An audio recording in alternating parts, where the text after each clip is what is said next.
We got a great show ahead of us today. I'm Brian Hyde, filling in for Joe Carey, and very happy to be on location once again from the Festival of Trees, which, if you know, I don't care where you are across this great land, if you are looking to get in the mood for Christmas, a festival of Christmas trees and the cause behind it is really something that should at least get your heart into the right perspective.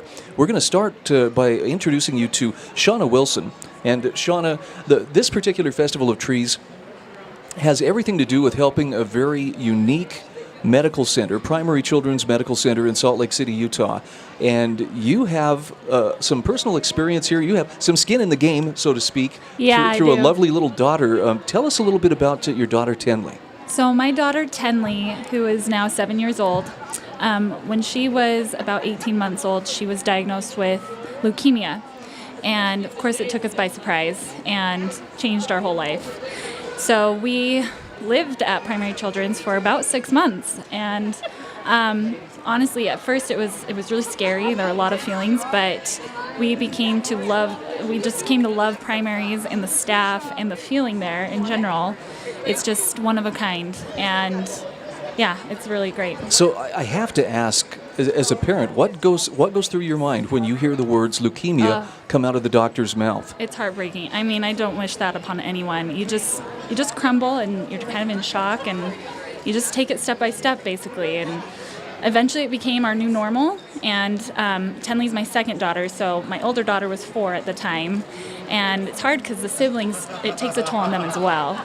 So it's a tricky life to be in. Is it easy to assume the worst when you hear a word like leukemia? Yeah, you do go to those dark places, and it can take over, but you just have to find the positive, and otherwise you'll never keep going. So we did that, and kids are so resilient. It's amazing to see that they can have a horrible, awful day, and the next day they wake up and it's like it never happened. You know, they keep going, and it's amazing to see. I imagine one of the challenges for you as Tenley's mother was she's such a young child. Yeah. How do you explain to a child that there's something that's very, very wrong that we need to address, and have them comprehend, the magnitude of it? I am grateful that she was so young. She doesn't remember much. We still go in for checkups about once a year at this point.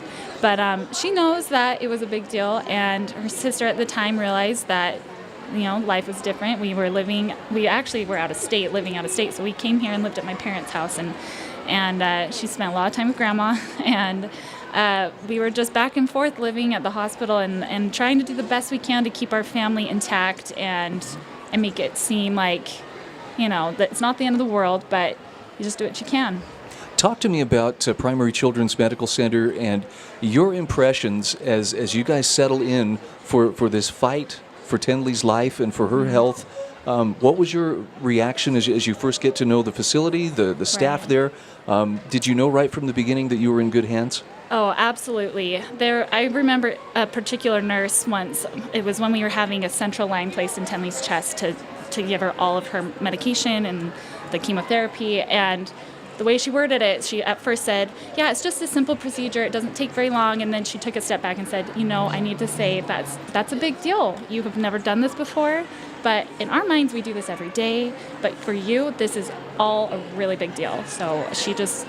It changed everything of, okay, they actually really do care about me and my feelings, and they're very concerned about, making sure that you're feeling comfortable and safe.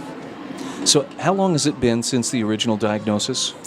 Well, it's been about 6 years now. Wow. So yeah, we've come a long way. It never felt like that time would come, and when you're in it, it's just feel like, how am I ever going to make it through it all? You can't really see that light at the end of the tunnel, but somehow we're here, and it's I feel like our story, I love to share it because it has such a positive ending, and there are circumstances that don't end so well, but then you come to the Festival of Trees and you see that there can be good given, and there can be happy times remembered, even if the outcome is different. Was there a moment where you knew that Tenley had turned a corner? And can you describe what it was like when you saw that, the imminent crisis was beginning to ease?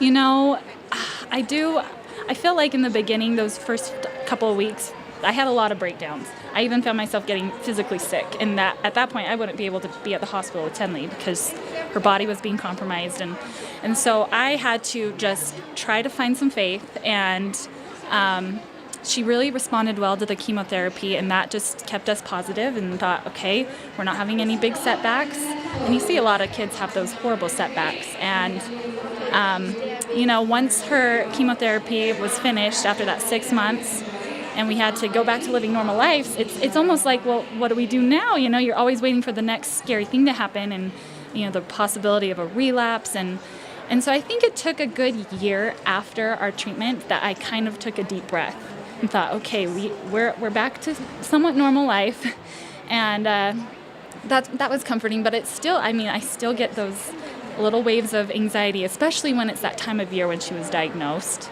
It just kind of creeps up on you. Was that at Christmas time? It was actually Halloween time. Oh, okay. So Halloween, I always find myself feeling a little more emotional and a little more on edge. But as the years pass on, I'm kind of like, okay, we've got things under control, and you just have to realize you take every day as a blessing and what you have.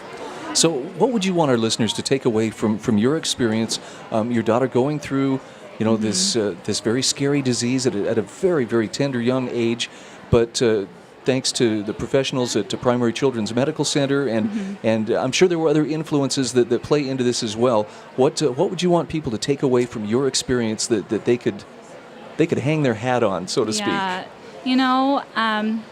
People are good. People have big hearts. We had so many amazing family members and friends that just came to help us in any way. They let me take breaks so that I could go be with my other daughter, and we had an amazing community of friends and family that helped us out. And Primaries was no exception. They have an amazing staff. They have programs and ways to make you feel at ease. And it's amazing how things like Festival of Trees can benefit a family in that circumstance.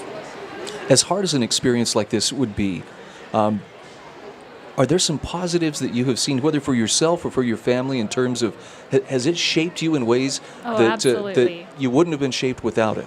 Absolutely. I try to not take things for granted, and I try, of course, I struggle, and I'm a mom of 4 kids, so I lose my patience, but I feel like I look at them more of, they're such gifts, and just having my family together was a huge thing. I remember specifically, I missed doing laundry, I missed cooking meals, I missed all those normal things that you take for granted day to day that sometimes feel like a burden. And then when you're thrown a whole different lifestyle of you're living at a hospital, and you don't know how things are going to end up, you have a whole different view on it all. I can only imagine that your sense of prioritization in life, in other words, the things that really matter, is probably way clear. Compared the guy getting frustrated in traffic, he might be justified, but does that really matter as much as other things? Exactly. And there are definitely moments where I fall short of that, but I do feel like I have a clearer understanding of what is most important. Okay. One final question for you here. We're coming up on our break, but Tenley's here today. I actually got a chance to say hi to her. What a beautiful little girl. What draws her here at the Festival of Trees? What is she insisting that she go be a part of, or listen to, or eat, or whatever? She has such a tender heart, and I can see it in her eyes that she understands that each thing that she sees here, whether it's a wreath, a gingerbread house, a tree, it represents someone who's passed on, and she loves just taking it all in. And of course, they're having fun at the Elf Center and playing on all those little games and crafts, but. She has a very tender heart. Okay. Well, there's really no shortage of things for her to take in here, and anyway, I appreciate you sharing her story with us. Yes. Do you have the chance to share this story often with other people, or is this? I do, and I feel like a lot of the people I know are affected by what we've been through, and they know my family, and they know Tenley, and she was a ray of sunshine for a lot of people. So it's brought a lot of good. Has this put you in a position where other people whose children are diagnosed with life-threatening illnesses have come to you or leaned on you, for some support? Absolutely. And I think through social media is such a huge thing to benefit with that, and get in touch with people that maybe they just found out the diagnosis of their child and they need someone to lean on and get advice from and say, is it going to be okay? Okay, Shawna Wilson, thanks so much for sharing your story. Yeah. We'll be back.